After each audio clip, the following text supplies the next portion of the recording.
Me traje la computadora para tapar el reloj. Para no trabajar contra reloj. Bueno, es un placer estar con ustedes. Qué bueno ver la iglesia llena esta noche. Quiero agradecerle a Patricia por ese himno tan hermoso, tan significativo para el alma, para la vida espiritual. Varias personas me han hablado que están visitando de otras ciudades. Aquí el hermano y la hermana vienen de 400 kilómetros de acá. Bienvenidos. Y bienvenidos todos los que vienen de otras ciudades, los que vienen de otras iglesias, también los que vienen de esta iglesia, de la iglesia de Palermo. Durante el transcurso de esta semana vamos a trazar un temario que tiene que ver con el origen del mal y cómo Dios soluciona el problema del mal. Debo decir que solamente si asisten todos los días van a tener un panorama completo. Si vienen solamente algunos días, van a tener pedazos, pero no van a tener el panorama completo. Así que quiero animarles que hagan un sacrificio. Yo sé que no es fácil batallar el tráfico y salir del trabajo y tener que correr para acá, pero es solamente una semana y luego entonces la vida vuelve a lo normal. Así que ojalá que podamos tener la iglesia llena durante el transcurso de toda la semana. Hay unos pocos asientos todavía abiertos, muy pocos, así que les animamos que también inviten a familiares, amigos, compañeros de trabajo para que vengan a este lugar para estudiar profundamente la palabra del Señor. Antes de trazar nuestro primer tema, el mal, un problema universal, quisiera elevar una oración al cielo. Nunca debemos abrir la palabra de Dios sin pedir que el Espíritu Santo nos la explique, porque el Espíritu Santo la inspiró y solamente Él puede explicarnos la Biblia. Así que les invito a inclinar sus rostros conmigo y vamos a elevar una oración al Señor. Padre Celestial, gracias te damos por el privilegio de encontrarnos aquí en este lugar para estudiar tu palabra. Sabemos que la lluvia es un inconveniente a veces, pero también sabemos que cuando cae la lluvia, todo se rejuvenece y crece y se pone hermoso. Pedimos, Señor, que la lluvia de tu Espíritu Santo se manifieste en este lugar, que enverdezca nuestras vidas, que nos dé vida espiritual, porque sabemos que tu palabra tiene poder y tiene vida.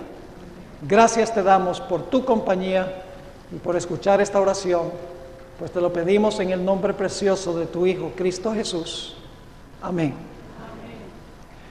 Posiblemente algunos se estén preguntando por qué razón he titulado este primer tema, el mal, un problema universal. ¿En qué sentido es el mal un problema universal? ¿Por qué no le puse el título, el mal, un problema mundial? Porque vamos a encontrar en nuestro estudio esta noche que este mundo no es el único que está involucrado en el problema del mal. El mal es un problema que permea en un sentido o en otro todo el universo de Dios. Ahora, todas las iglesias cristianas enseñan que el propósito del plan de la salvación es el de salvar al hombre del pecado. Pero en esta serie vamos a ver que el propósito del plan de la salvación es mucho más amplio que el de salvar al ser humano. Vamos a encontrar en realidad que el propósito del plan de salvación es resolver un problema que Dios tiene a nivel de todo el universo. Vamos a mirar el problema del mal desde dos perspectivas especiales. Una perspectiva es a la luz del santuario hebreo, y en el transcurso del tema les voy a explicar qué es el santuario hebreo para aquellos que no conocen. Y en segundo lugar vamos a mirar la idea del gran conflicto entre el bien y el mal, cómo se originó en el cielo. Lo que vamos a estudiar en realidad es la cosmovisión de la Biblia. Vamos a mirar la Biblia en un panorama completo, desde que se originó el pecado en el cielo hasta que finalmente sea destruido el pecado después de los 1000 años que menciona el libro de Apocalipsis. Es decir, que vamos a estudiar el concepto que une todas las doctrinas de la Biblia. La Biblia tiene muchas enseñanzas y muchas doctrinas, pero lo que vamos a estudiar durante el transcurso de esta semana es el panorama completo donde cuadran cada una de esas doctrinas. Es decir, vamos a pintar un cuadro y vamos a mirar esto parte por parte. Ahora, quiero leer una cita para comenzar que se encuentra en uno de mis libros favoritos. Es un libro que traza la historia de la Biblia desde el origen del pecado hasta el tiempo de los reyes de Israel. Es un libro clásico. Se llama Patriarcas y Profetas. En la página 57 encontramos esta descripción profunda que vamos a corroborar en nuestro estudio durante el transcurso de la semana. Dice aquí: pero el plan de redención tenía un propósito todavía más amplio y profundo que el de salvar al hombre. El plan de salvación tenía un propósito más amplio y profundo que el de salvar al hombre. Cristo no vino a la tierra solo por este motivo. No vino meramente para que los habitantes de este pequeño mundo acatasen la ley de Dios como debe ser acatada, sino que vino para vindicar el carácter de Dios ante el universo. ¿Qué significa la palabra vindicar? Vindicar significa exonerar. Cuando a alguien se le acusa falsamente en un tribunal, él tiene que defenderse y tiene que vindicar su buen nombre. Es decir, el propósito del plan de salvación es Dios vindicar, exonerar su nombre de las acusaciones que se han lanzado contra él.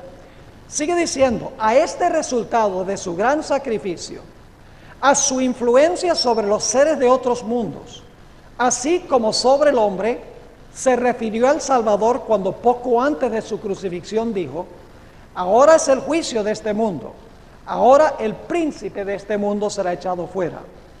Y yo, si fuere levantado de la tierra, a todos traeré a mí mismo. El acto de Cristo de morir por la salvación del hombre. Ahora quiero que noten 4 cosas que va a realizarse como resultado de la muerte de Jesús. Dice: el acto de Cristo morir por la salvación del hombre no solo haría accesible el cielo para los hombres, ese es número 1, hacer accesible el cielo para los hombres, sino que, segundo punto, ante todo el universo justificaría a Dios y a su Hijo en su trato con la rebelión de Satanás. Tercer lugar, demostraría la perpetuidad de la ley de Dios, es decir, que la ley de Dios es eterna, la ley de Dios no cambia, la ley de Dios no se puede eliminar. Mostraría la perpetuidad de la ley de Dios y revelaría la naturaleza y las consecuencias del pecado. Ese es el propósito del plan de la salvación, mucho más amplio que meramente salvar al hombre.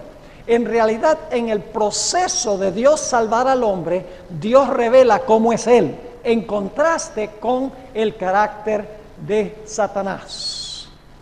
El conflicto en el cual nosotros estamos envueltos es un conflicto cósmico.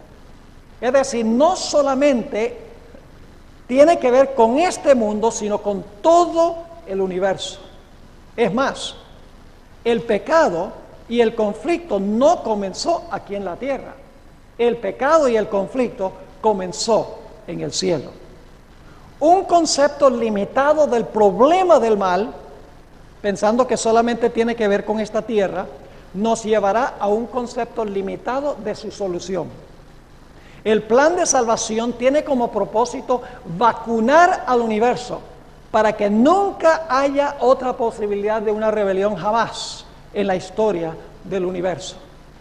Es decir, la forma como Dios resuelve el problema del mal es una vacunación eterna contra la posibilidad de que se origine nuevamente el pecado. Dios quiere garantizar la seguridad eterna del universo, no solamente salvar al hombre. Y por eso Dios se ha demorado en resolver el problema. Algunos dicen, ¿por qué es que Dios ha permitido que el mal continúe y continúe? Sencillamente porque hay ciertas cosas que Dios tiene que demostrar, y para demostrar eso se exige tiempo, se necesita tiempo para desarrollar los principios de Dios y para desarrollar los principios de Satanás. Dios no toma medidas apresuradas para resolver el problema, toma su tiempo para resolver completamente el problema. Cuando Dios termine de resolver el problema del pecado, todo el universo estará en unísono de que Dios y su carácter son perfectos, que Dios tiene razón y que el originador del mal está muy equivocado. Ahora, hay un punto con el cual quiero comenzar nuestro estudio en esta noche, y es que Dios, antes que existiera el pecado del universo, creó a los seres celestiales. Algunos dirán, pastor, ¿cómo sabe usted que Dios creó a los seres celestiales antes de crear a este mundo? Hay un texto bíblico que lo deja muy claro. El libro de Job, el capítulo 38 y los versículos 4 al 7, Job 38, 4 al 7, nos dice que cuando fue creado este mundo, ya existían seres celestiales que cantaron cuando el mundo fue creado. Note lo que dice en Job 38 y el versículo 4 hasta el versículo 7. Aquí Dios le hace una serie de preguntas a Job. Dice lo siguiente: ¿dónde estabas tú cuando yo fundaba la tierra? Házmelo saber si tienes inteligencia. ¿Quién ordenó sus medidas, si lo sabes? ¿O quién extendió sobre ella cordel? ¿Sobre qué están fundadas sus bases? ¿O quién puso su piedra angular? Está hablando de la creación, ¿verdad? Y luego noten lo que dice el versículo 7. Cuando alababan todas las estrellas del alba y se regocijaban todos los hijos de Dios. Cuando Dios creó este mundo, dice la Biblia que las estrellas del alba, los hijos de Dios, alabaron y se regocijaron. Significa entonces que este mundo no fue la primera creación de Dios. Dios creó primero a los seres celestiales, y cuando Dios creó este mundo, los seres celestiales cantaron de gozo y se regocijaron en la nueva creación que había hecho Dios.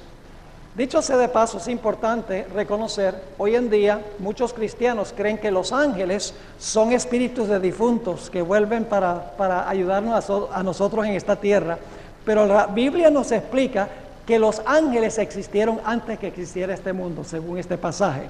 Así que los ángeles son seres diferentes que los seres humanos. Fueron creados antes y cantaron cuando Dios creó este planeta.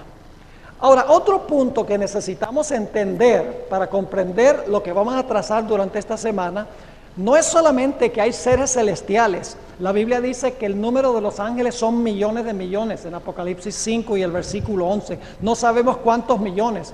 Sencillamente dice millares de millares y miles de miles. Es decir, hay millones de ángeles que Dios creó. No sabemos cuántos son, pero son muchísimos ángeles. Ahora, en el cielo, Dios tiene un santuario. Dios tiene un templo en el cielo. Y ese templo nosotros podemos saber cómo es ese templo, porque Dios le mostró a Moisés en el Antiguo Testamento una maqueta. ¿Usan esa palabra maqueta? Dios le mostró a Moisés una maqueta del santuario celestial, es decir, una réplica en miniatura. Dios le mostró y le dijo a Moisés: haz el santuario terrenal como el santuario que yo te voy a mostrar en el monte.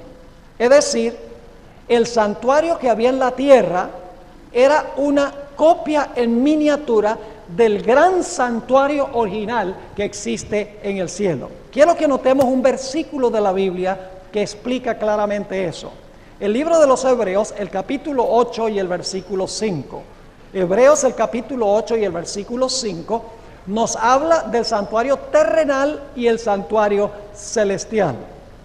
Dice allí en Hebreos 8 y el versículo 5, hablando de lo que mandó Dios hacer en la tierra, el santuario en la tierra, dice: los cuales sirven a lo que es figura y sombra de las cosas celestiales. Es decir, el santuario terrenal era una sombra o era una figura de las cosas celestiales. ¿Cómo se le advirtió a Moisés cuando iba a erigir el tabernáculo diciéndole, mira, haz todas las cosas conforme al modelo, esa es la maqueta, conforme al modelo que se te ha mostrado en el monte? Es decir, el santuario terrenal, que se componía de un atrio y que tenía adentro una carpa con 2 apartamentos, el lugar santo y el lugar santísimo, era una copia en miniatura del gran santuario que existe en el cielo. Ahora, ¿por qué traigo a colación esto? Por una razón muy importante. En el libro de Éxodo, el capítulo 25 y el versículo 19 y 20, encontramos una descripción del arca del pacto que se encontraba en el lugar santísimo del santuario. Y claro, si en la tierra había un arca del pacto, significa que en el cielo está el original, el arca original de Dios. Es más, la Biblia dice claramente que en el cielo hay un arca. Apocalipsis 11 y el versículo 19 dice, el templo de Dios fue abierto en el cielo y se vio el arca del pacto. Es decir, hay un arca del pacto en el cielo. El arca del pacto en la tierra era una copia del arca celestial. Ahora quiero que noten una de las descripciones que se da del arca del pacto. Se encuentra allí en Éxodo, el capítulo 25 y el versículo 19 y 20. Cuando Dios le mandó a Moisés que fabricara el arca, le dijo, harás también 2 querubines de oro, labrados a martillo. Los harás en los 2 extremos del propiciatorio. Querubines son ángeles excelsos. La Biblia dice que tienen 4 alas.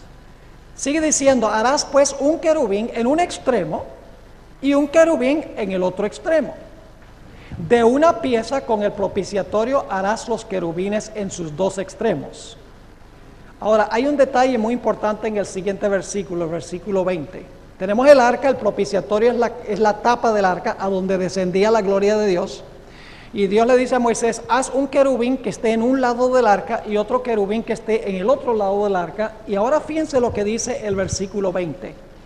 Y los querubines extenderán por encima las alas, cubriendo con sus alas el propiciatorio.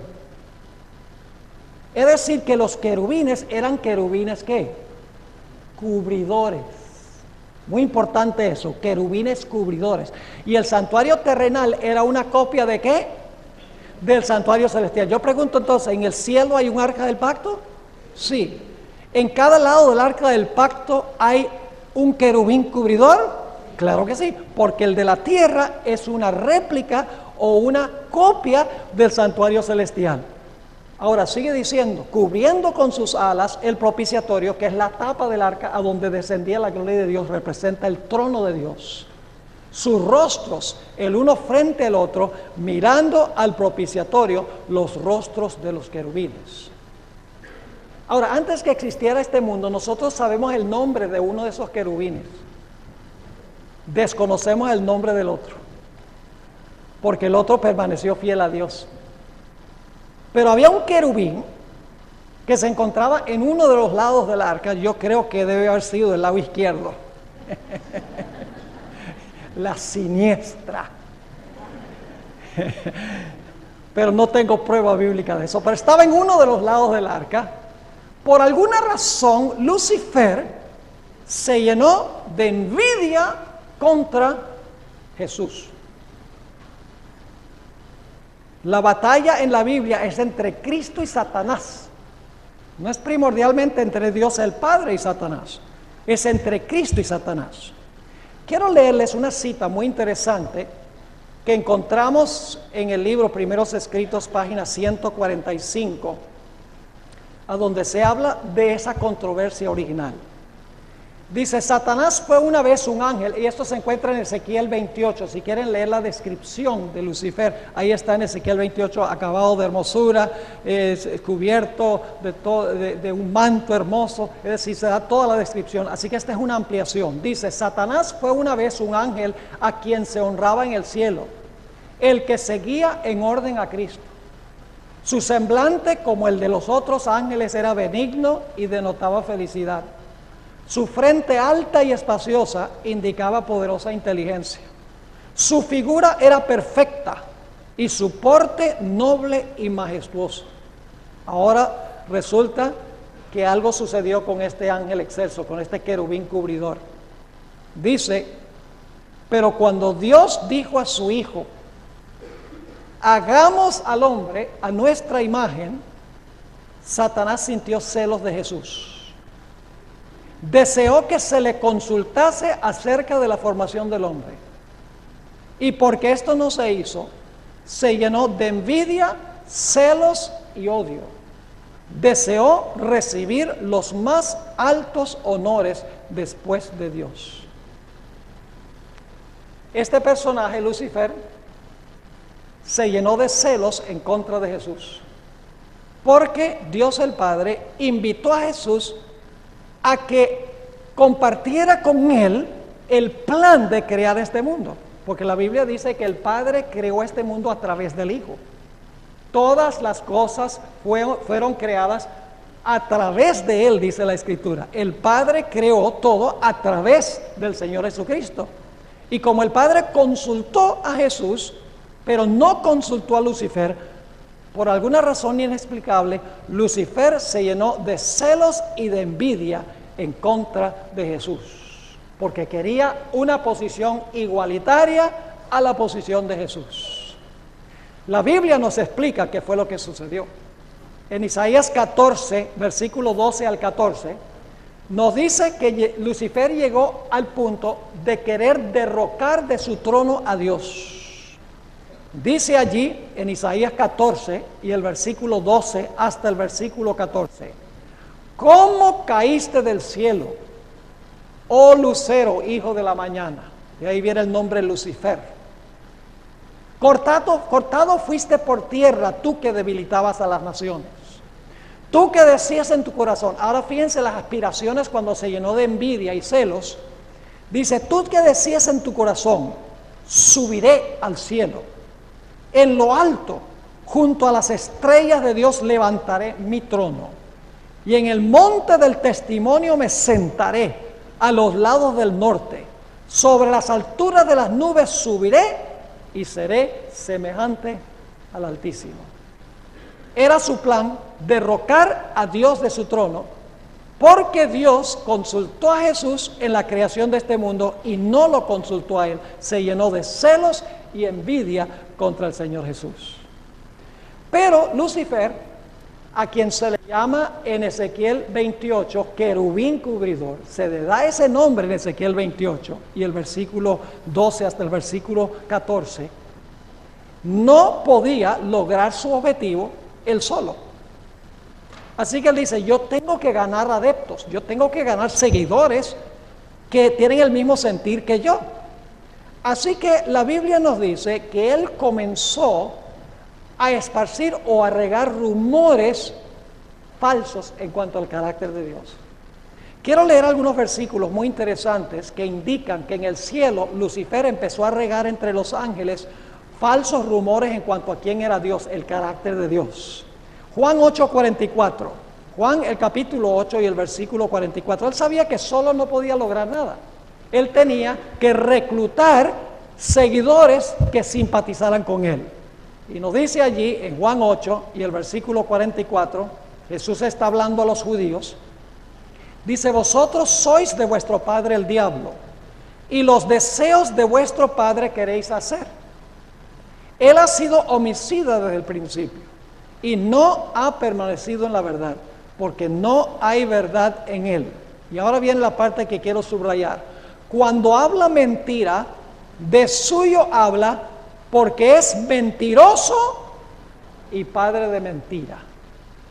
Así que Lucifer empezó a regar mentiras en cuanto a Dios y su carácter, quién era Dios, su gobierno, tratando de darle una mala reputación a Dios. Empezó a hablar con los ángeles.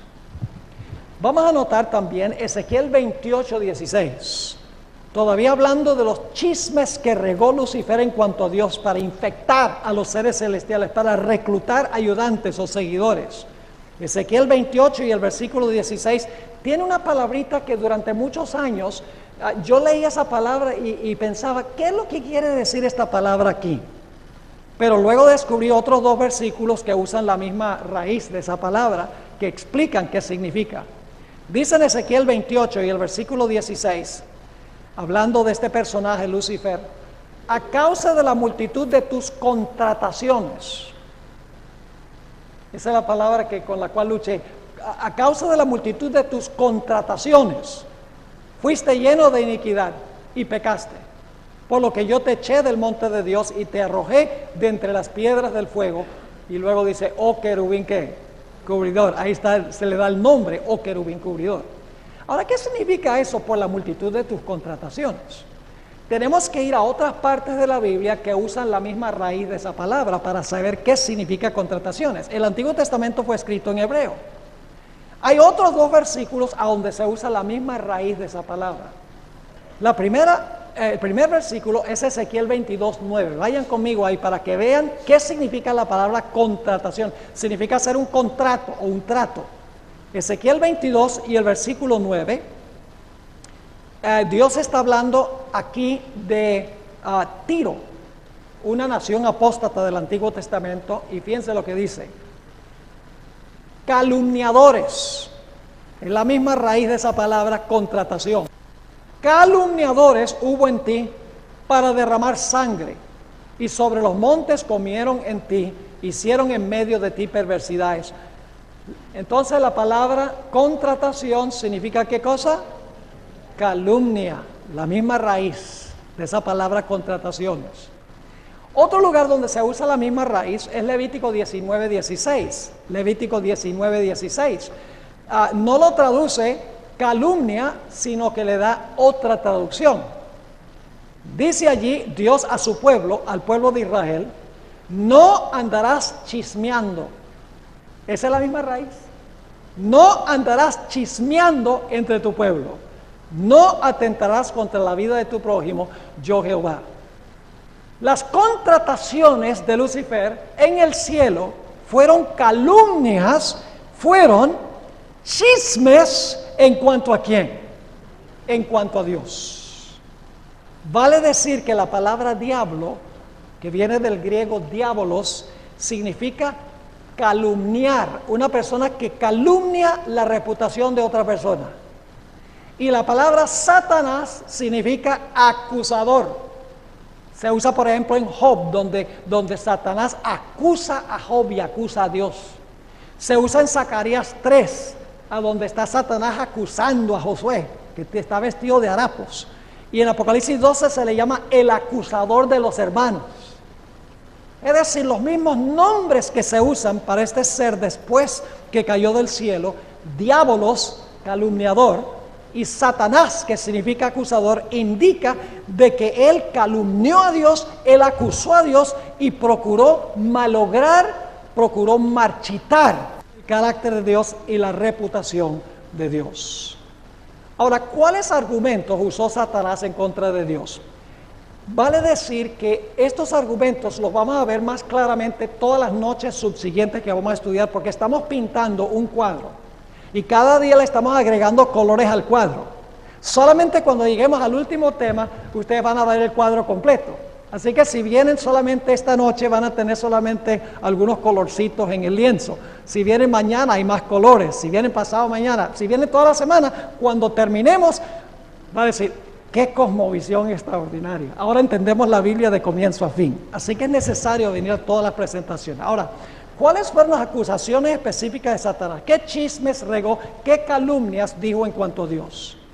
Número 1, Dios hace acepción de personas. Porque Dios tiene favoritos. Dios consultó a su hijo y no me consultó a mí. Dios hace acepción de personas. ¿Por qué yo no tengo los mismos derechos que tiene él? Dios tiene favoritos. Ese es el primer argumento. El segundo argumento es Dios guarda secretos que solamente comparte con algunas personas. No los comparte con todos. Dios es un Dios que guarda secretos. La tercera acusación es: la ley de Dios es restrictiva y nos quita la libertad. Es más, el primer ataque de Satanás contra el gobierno de Dios tenía que ver con la ley de Dios. Le dijo a los seres celestiales: la ley nos quita la libertad, nos restringe, es un yugo de servidumbre. Si ustedes me ponen a mí en el trono, yo voy a quitar la ley y entonces todos vamos a ser libres. Ese argumento lo usó. Vamos a 1 de Juan 3, el versículo 4, y luego vamos a leer el versículo 8 para que vean cómo Satanás atacó y contrarió la ley de Dios. 1 de Juan, el capítulo 3 y el versículo 4, y luego leemos el versículo 8. Dice allí: todo aquel que comete pecado infringe también la ley, pues el pecado es ¿qué cosa? Infracción de la ley. ¿Qué es el pecado? Es desobedecer la ley, es infringir la ley, es quebrantar la ley. Ahora, ¿quién fue el primero que quebrantó la ley y se lanzó contra la ley? Noten el versículo 8. El que practica el pecado es del diablo, porque el diablo peca desde el monte Sinaí. Sí, porque algunos dicen la ley empezó en el Sinaí. No. Aquí dice que el diablo peca ¿desde cuándo? Desde el principio. Para esto apareció el Hijo de Dios, para deshacer las obras del diablo. En ese clásico libro que se llama El conflicto de los siglos, uno de los mejores libros sobre profecías, en la página 554 nos amplía los argumentos de Satanás o de Lucifer en el cielo en contra del gobierno de Dios. Dice así: reiteró su aserto de que los ángeles no necesitaban sujeción, sino que debía dejárseles seguir su propia voluntad, que los dirigiría siempre al bien. Es decir, los ángeles no necesitan ley que les muestre qué es bueno y qué es malo, porque como ellos son santos, ellos mismos pueden decidir qué es bueno y qué es malo. Ahora vamos a encontrar que Satanás usó ese mismo argumento en la tierra. En unos momentos vamos a ir allí. Sigue diciendo: denunció los estatutos divinos como una restricción de su libertad. Es decir, hay que quitar esa ley, porque esa ley quita la libertad. Si la quitamos, entonces todos serán libres para hacer lo que quieren. Denunció los estatutos divinos como una restricción de su libertad y declaró que el objeto que él perseguía era asegurar la abolición de la ley. ¿Qué quería hacer Lucifer en el cielo? Abolir la ley. Hoy en día hay muchos cristianos que dicen lo mismo.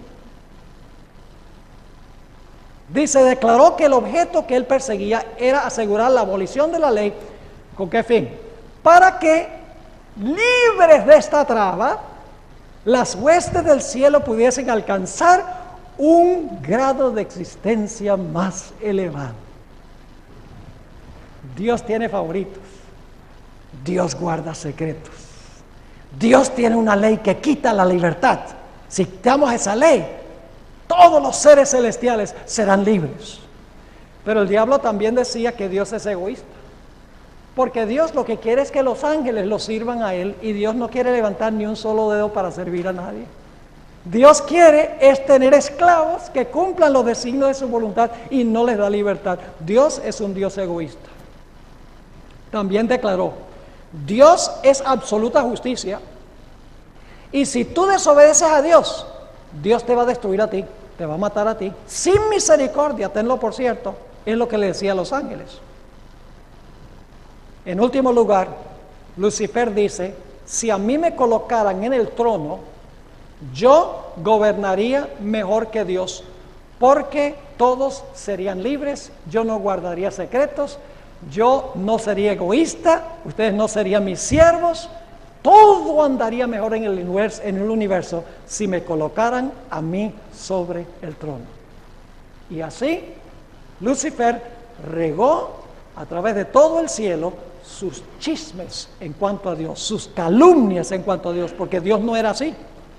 Y el propósito del plan de la salvación es mostrar que Dios no es así a todo el universo. Y eso lo vamos a ver paso a paso. Cada noche vamos a ver que Dios contesta una de estas acusaciones de Satanás. En el proceso de salvar al hombre, cada paso Dios responde a uno de estos argumentos originales de Satanás. Así que Lucifer riega la rebelión en el cielo. Y la Biblia nos dice que una tercera parte de los ángeles se aliaron con Lucifer. Yo pregunto, ¿creen ustedes que los argumentos de Satanás eran bien engañosos? Los argumentos de Lucifer para engañar a una tercera parte de los ángeles. Millones de ángeles engañó con sus calumnias, con sus mentiras. Se comieron el cuento. Por lo tanto, Lucifer dice, yo voy a exigir mis derechos. Y una vez que tenía reunidos a sus aliados, decidió darle un golpe militar a Dios. Y eso se halla en Apocalipsis 12, 7 al 9. Vamos a Apocalipsis 12 y el versículo 7 hasta el versículo 9. La guerra no se originó en la tierra, mis queridos amigos. La guerra se originó en el cielo, con este ángel excelso, querubín cubridor, en la misma presencia de Dios, que se llenó de celos y envidia contra Jesús y que quería supuestamente librar a todos los seres celestiales.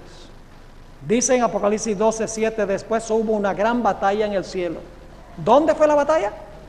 En el cielo, no en la tierra. Miguel y sus ángeles luchaban contra el dragón y luchaban el dragón y sus ángeles. Es decir, había dos generales y dos grupos de ángeles. Miguel y los suyos y Satanás y los suyos. ¿Quién ganó? Versículo 8. Pero no prevalecieron Satanás y sus ángeles, ni se halló ya lugar para ellos en el cielo. Y fue lanzado fuera el gran dragón, la serpiente antigua que se llama Diablo y Satanás, el cual engaña al mundo entero. Fue arrojado ¿a dónde?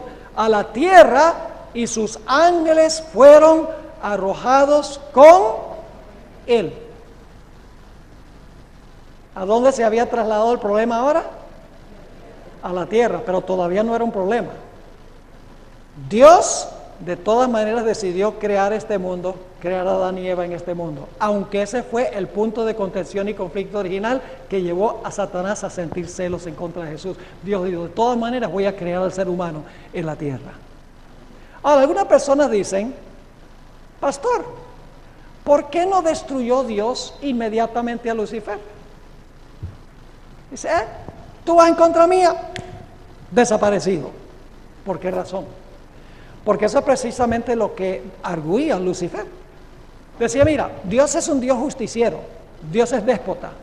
Si tú lo contrarías, te va a destruir. Ahora imagínense, Lucifer dice eso, y entonces cuando Lucifer contraría a Dios, Dios lo destruye. ¿Qué van a pensar los seres celestiales?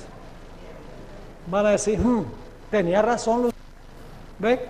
Contrarió a Dios y Dios lo destruyó. Y entonces hubieran dicho, mejor nos portamos bien porque nos destruye a nosotros también. Hubieran servido a Dios por temor, y Dios no puede aceptar un servicio de temor, solamente puede aceptar un servicio de amor. Además de eso, siempre hubiera la posibilidad después de eso de una nueva rebelión, para que los ángeles celestiales se despojaran en la mente de ellos de un tirano que destruía a cualquiera que no estaba en armonía con él.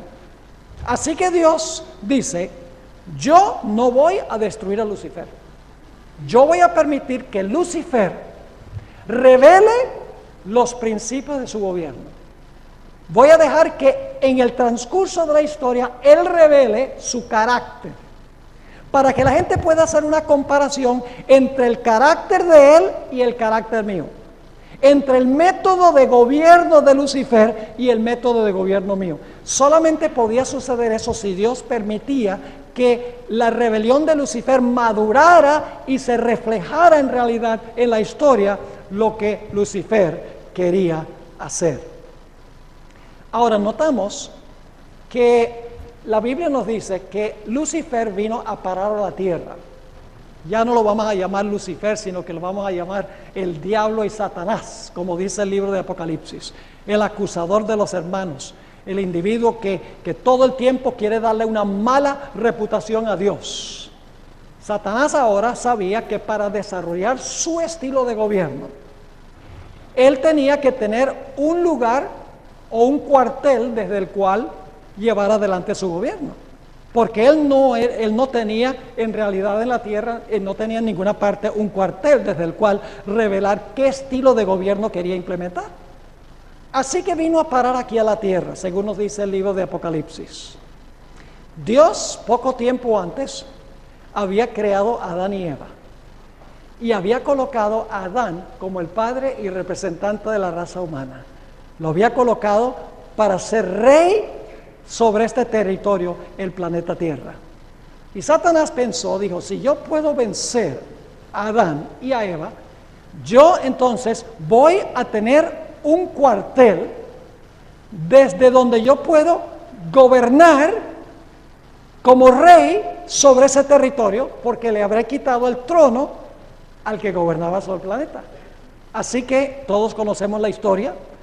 La Biblia nos dice que Satanás tentó a Eva y luego a través de Eva tentó a Adán, y la infección del pecado se trasladó del cielo a la tierra. Ahora es interesante notar los argumentos que usó Satanás para engañar a Eva. Los mismos argumentos que usó en el cielo, que le funcionaron allá, los usó aquí. Así sabemos qué fue lo que sucedió en el cielo, porque el diablo dijo, me funcionó allá, pues usémoslos aquí a ver, porque debe funcionar aquí. La historia de la caída se encuentra en Génesis el capítulo 3. Génesis el capítulo 3. Y no voy a leer la historia, yo creo que la mayoría de ustedes conocen bien la historia.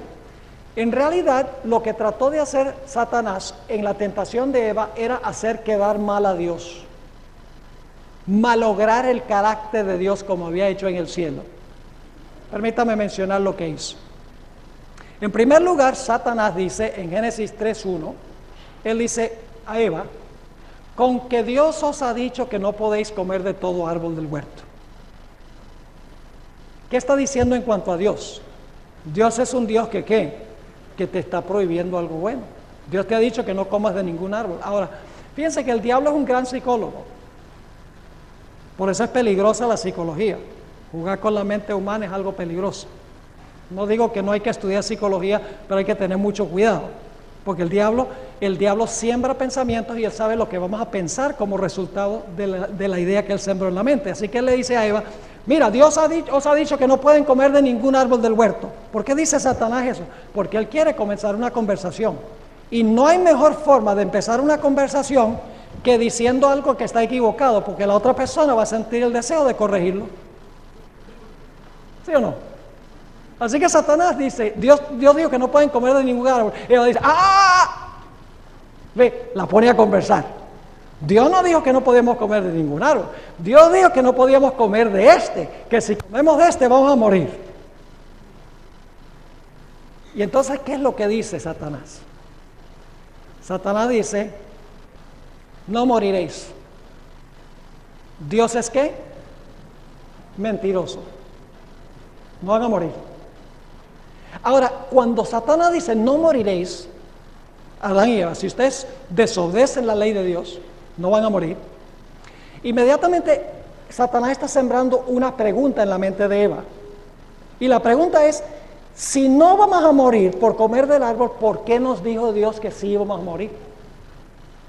¿Sí me están entendiendo o no? Si no vamos a morir, como Dios dice, entonces ¿por qué nos dijo Dios que nos íbamos a morir? Satanás sembró la pregunta y luego le dio la respuesta.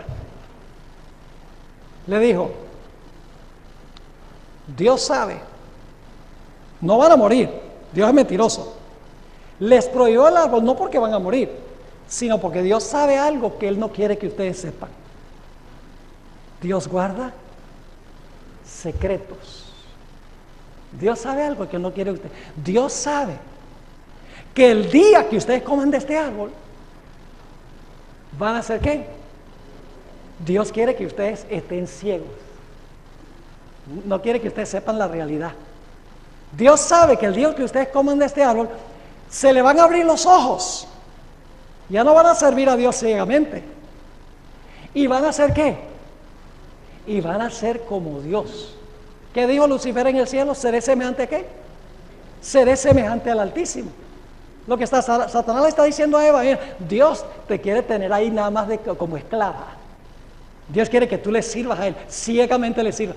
Dios está guardando un secreto que no quiere que sepa. Lo mismo que dijo en el cielo. Y luego viene la tentación más grande que le dice a Eva. Le dice, Dios sabe que el día que coman del árbol, ustedes van a ser como Dios. Algunas versiones dicen, seréis como dioses. Esa no es una buena traducción.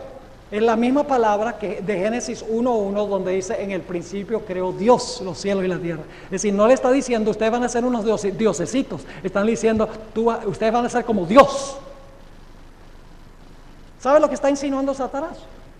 Satanás lo que está diciendo es, mira, Eva, en una ocasión Dios comió de este árbol.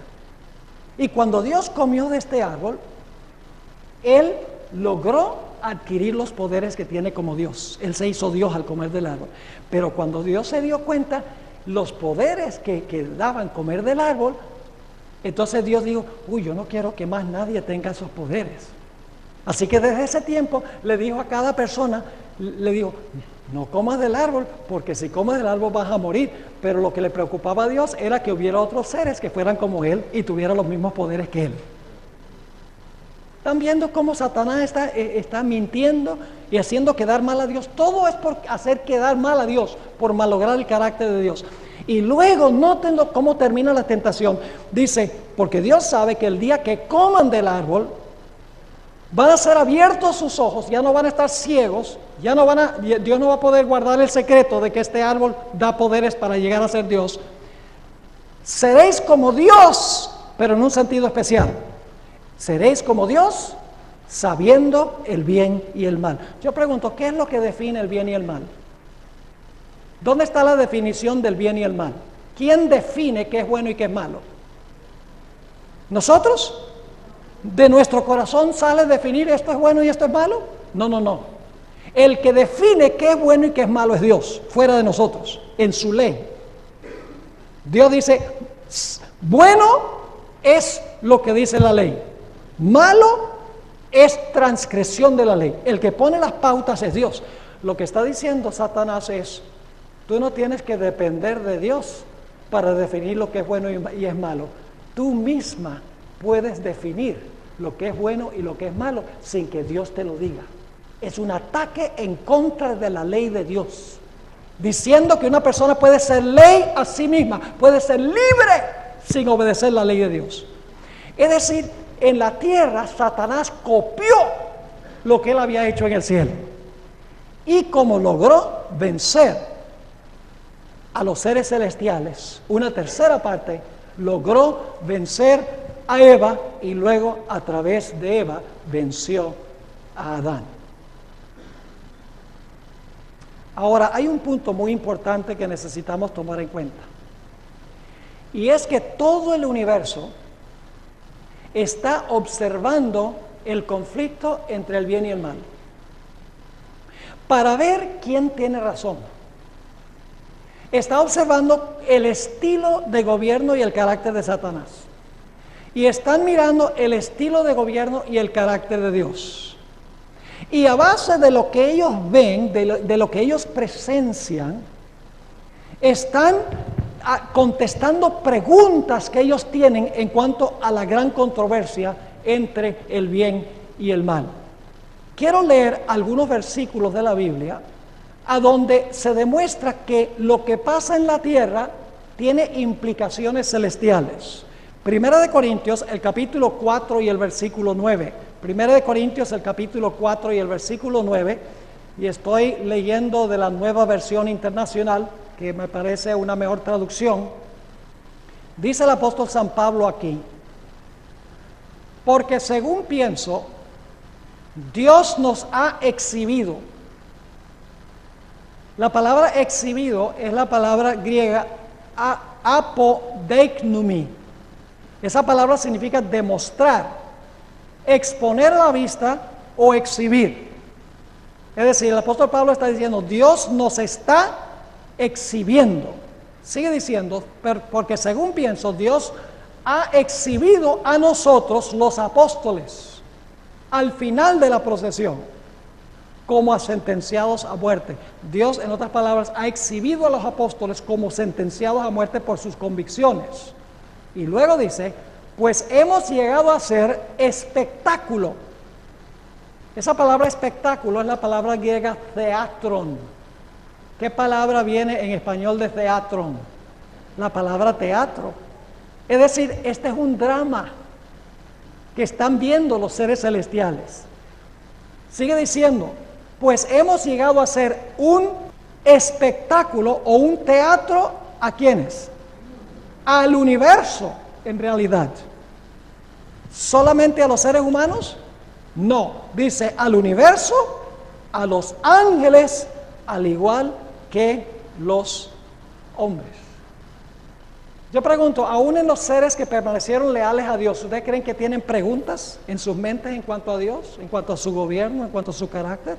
Claro que tienen preguntas. Escogieron ser leales a Dios, pero tienen preguntas que necesitan ser contestadas. Y vamos a encontrar que el plan de la salvación contesta las preguntas que permanecieron en las mentes de los seres celestiales. Vamos a leer algunos otros versículos donde demuestra que el cielo está involucrado también en este conflicto. Colosenses 1 y el versículo 19 y 20. Colosenses 1 y el versículo 19 y el versículo 20. Dice allí, por cuanto agradó al Padre que en Él, en Jesús, habitase toda plenitud, y por medio de Él reconciliar consigo todas las cosas, fíjense, reconciliar así todas las cosas, así las que están en la tierra como las que están ¿dónde?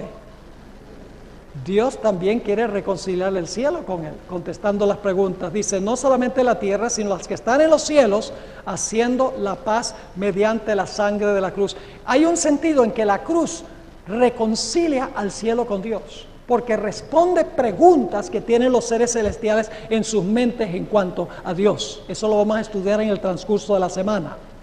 San Lucas 15 y el versículo 10. Lucas 15 y el versículo 10. Es una declaración muy interesante. Dice allí, Jesús está hablando, así os digo que hay gozo delante de los ángeles de Dios por un pecador que se arrepiente. La reacción de los ángeles, cuando un pecador se arrepiente, los ángeles responden. Lucas 12 y el versículo 8. Lucas 12 y el versículo 8, es otro versículo. Aquí el Señor Jesucristo dice allí, os digo que todo aquel que me confesare delante de los hombres, también el Hijo del Hombre le confesará delante de los ángeles de Dios. Fíjense, Dios va a confesar a sus seguidores delante de los ángeles de Dios. Y luego dice, mas el que me negare delante de los hombres será negado delante de los ángeles de Dios. ¿Dios va a hacer algo con nuestro nombre delante de los ángeles de Dios? Claro que sí. Noten Apocalipsis 3 y el versículo 5. Apocalipsis 3 y el versículo 5. Vez tras vez hay esta conexión entre el universo celestial y el universo terrenal. Dice ahí en Apocalipsis 3:5, el que venciere será vestido de vestiduras blancas, y no borraré su nombre del libro de la vida, y confesaré ¿qué cosa? Su nombre delante de mi Padre y delante de sus ángeles. Los ángeles están involucrados en la gran controversia. Es necesario confesar el nombre de los seguidores de Jesús delante de Dios. Tal vez podemos leer un texto más sobre cómo el cielo está involucrado. Primera de Pedro, el capítulo 1 y el versículo 12. Primera de Pedro 1 y el versículo 12 está hablando del plan de la salvación. Y fíjense lo que declara. Está hablando de los que vivieron en el Antiguo Testamento. Dice, a estos se les reveló que no para sí mismos, sino para nosotros, los que vivimos en el Nuevo Testamento, administraban las cosas que ahora os son anunciadas por los que os han predicado el Evangelio por el Espíritu Santo enviado del cielo. Y ahora escuchen, cosas en las cuales anhelan mirar los ángeles. Los ángeles anhelan mirar, en la predicación del Evangelio anhelan mirar el plan de la salvación. Ahora necesitamos tratar uno o dos puntos más antes de terminar este tema introductorio que coloca el marco para todo lo que vamos a estudiar. Hay 4 grupos involucrados en este gran conflicto entre el bien y el mal. El primer grupo son los seres celestiales que permanecieron fieles a Dios. El grupo de individuos que permanecieron fieles a Dios. Ellos están involucrados, porque Satanás usó sus argumentos, ellos tienen preguntas, ellos necesitan ver el contraste entre Cristo y Satanás. El segundo grupo son los seres terrenales que son fieles a Dios. Es decir, los que aceptan a Cristo como su Salvador. Ese es el segundo grupo. El tercer grupo son los seres celestiales que fueron infieles. ¿Y quiénes son esos? Satanás y sus ángeles. Y el último grupo son los seres terrenales que le fueron infieles a Dios. Es decir, esos son los grupos que están involucrados en esta controversia. En primer lugar, los seres celestiales que no pecaron. En segundo lugar, los seres terrenales que fueron fieles a Dios. En tercer lugar, los seres celestiales que fueron infieles, Satanás y sus ángeles. Y en cuarto lugar, los seres terrenales que fueron infieles. Ahora, Dios no va a terminar el problema del pecado hasta que haya convencido a todos estos grupos de que Él actuó correctamente en el gran conflicto entre el bien y el mal, hasta que se hayan aclarado todas las dudas en las mentes de todas estas personas. Ahora, Dios convence a estos grupos a través del proceso que la Biblia llama el juicio. El juicio es el que aclara en realidad todas las dudas que hay en las mentes de los seres celestiales. Ahora necesito explicar algo sobre el juicio. Para la mayoría de los cristianos, el juicio es un evento. Usted le pregunta a un cristiano, le dice, bueno, ¿qué es? ¿Cuándo es el juicio? Dice, cuando Cristo venga por segunda vez, porque viene a juzgar a los vivos y a los muertos. Pero en realidad el juicio no es un evento. El juicio es un proceso. ¿Qué dije yo? ¿El juicio es un qué? Un proceso. Es un proceso que dura desde antes de la venida de Cristo, continúa durante los 1000 años de Apocalipsis 20 y continúa después de los 1000 años de Apocalipsis 20. Ahora, permítame, y solamente les voy a explicar ahora, cada noche vamos a desmenuzar todos estos puntos. El juicio que se hace antes de la segunda venida es para convencer a los seres celestiales que permanecieron fieles a Dios, que Dios obró bien en los casos de las personas que se van a salvar. El propósito del juicio durante los 1000 años es convencer a los que fueron fieles a Dios, que Cristo llevó al cielo en la segunda venida, de que Dios fue justo y correcto en dejar a los que se quedaron aquí. Y el propósito del juicio después de los 1000 años es convencer a Satanás y a sus ángeles y a todos los impíos de que Dios obró correctamente en el gran conflicto. Solo cuando uno llegue al final de los 1000 años, la tercera etapa del juicio, todas las dudas habrán sido aclaradas. Las dudas de los seres celestiales, las dudas que posiblemente tenían los salvos y las dudas inclusive en las mentes de Satanás y sus ángeles y de los impíos. Todo habrá sido aclarado en estas 3 etapas del juicio, que comienzan antes de la segunda venida, durante los 1000 años y después de los 1000 años. Y les prometo que solamente estamos viendo el marco ahora. Cada noche vamos a analizar estas etapas del juicio. Ahora, cada etapa, cada una de estas 3 etapas consta de 3 pasos, como el sistema judicial de hoy en día. En primer lugar, se hace una investigación, ¿correcto? El caso va al tribunal y el caso se investiga, la evidencia. Luego, basado en la evidencia, ¿qué se hace? Se dicta la sentencia. Y entonces, después de dictar la sentencia, se ejecuta el castigo. 3 pasos: investigación, sentencia y luego ejecución de la sentencia. En cada uno de estos 3 pasos que mencioné del juicio, que es un proceso, no es un evento, antes de la segunda venida hay una investigación, hay una sentencia y hay luego, cuando Cristo venga, la ejecución de la sentencia. Durante los 1000 años, otra vez hay una investigación de todos los que se quedaron en la tierra, todos los impíos, los hijos de Dios en el cielo van a hacer un juicio, claramente la Biblia enseña eso. En ese juicio se va a hacer una investigación, se va a dictar sentencia y después de los 1000 años se va a ejecutar la sentencia con la destrucción de los impíos. Y después de los 1000 años, fíjense cómo Dios es tan grande que Él no va a destruir a Satanás y a sus ángeles ni a los impíos hasta que ellos mismos admitan que Dios obró correctamente en cada caso. Después del milenio, Dios le va a abrir los registros a todos los impíos y a Satanás y sus ángeles, todos los registros de su vida, y van a ver las oportunidades que Dios les dio. Van a ver que Dios es justo y que Dios es misericordioso.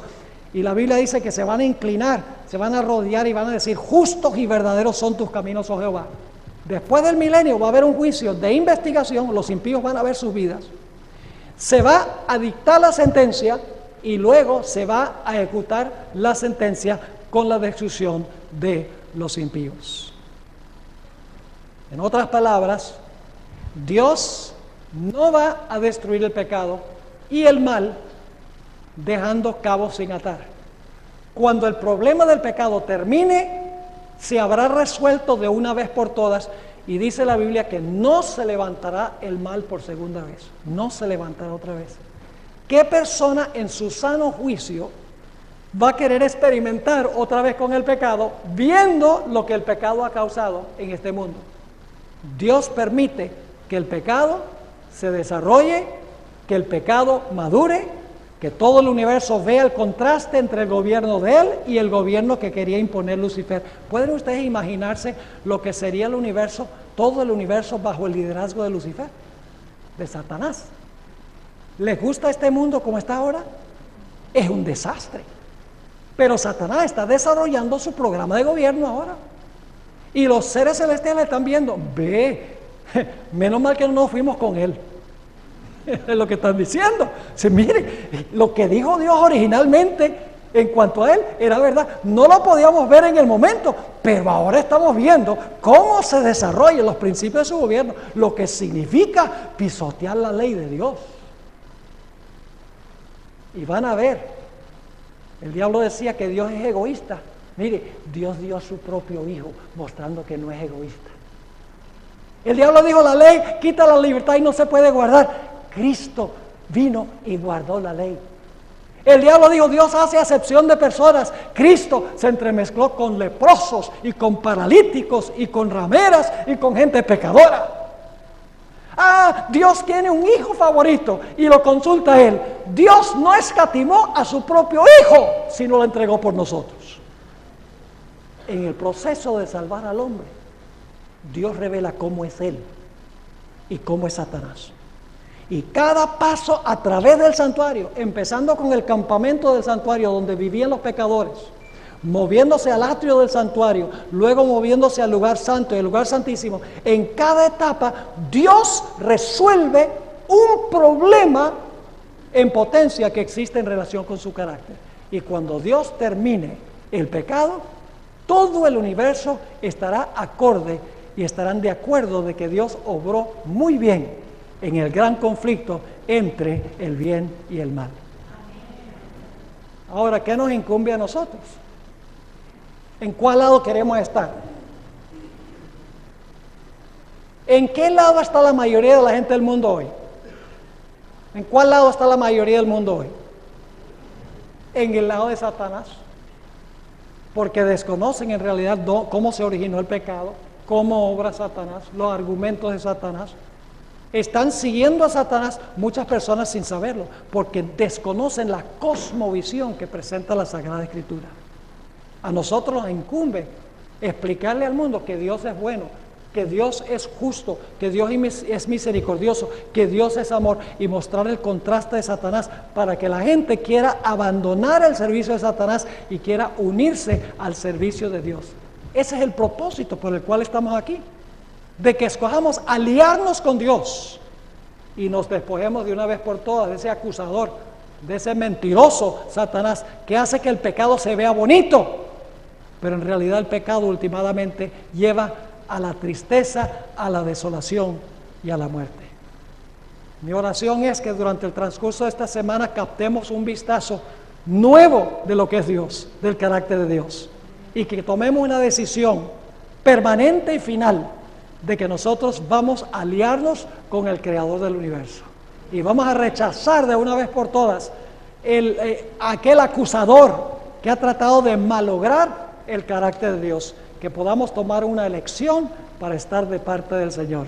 Yo quiero preguntar en esta noche al terminar, ¿cuántos de los presentes quieren decirle al Señor, Señor, yo escojo esta noche por tu gracia y por tu poder ponerme de tu lado en el gran conflicto entre el bien y el mal? ¿Quieren levantar la mano? Gloria al Señor, gloria a Dios.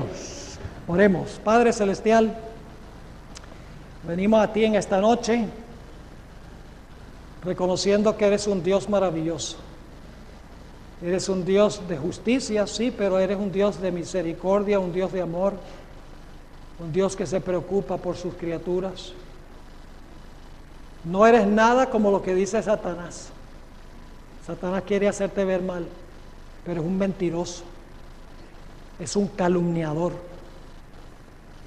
Te ruego, Señor, que tú bendigas a todos los que estamos reunidos aquí. Danos el poder y la fortaleza, Señor, de rechazar el reino de Satanás y de unirnos al reino de Cristo, porque el reino de Cristo sí vale la pena. Los placeres del pecado pueden parecer buenos por un tiempo, pero finalmente llevan a la destrucción, porque hay caminos que al hombre parecen derechos, pero al fin sus caminos son caminos de muerte. Te ruego, Padre, que nos ayudes al continuar estudiando estas grandes cosas de tu palabra, que podamos ver cuál es la cosmovisión de la salvación y como resultado podamos admirarte más que nunca como el gran Dios creador, redentor y pronto restaurador. Gracias, Padre, por habernos acompañado, por escuchar nuestra oración, y te lo pedimos en el nombre de Jesús. Amén. Mañana en la noche nuestro tema será el Cordero sin mancha. El primer paso que toma Dios para resolver el problema del pecado.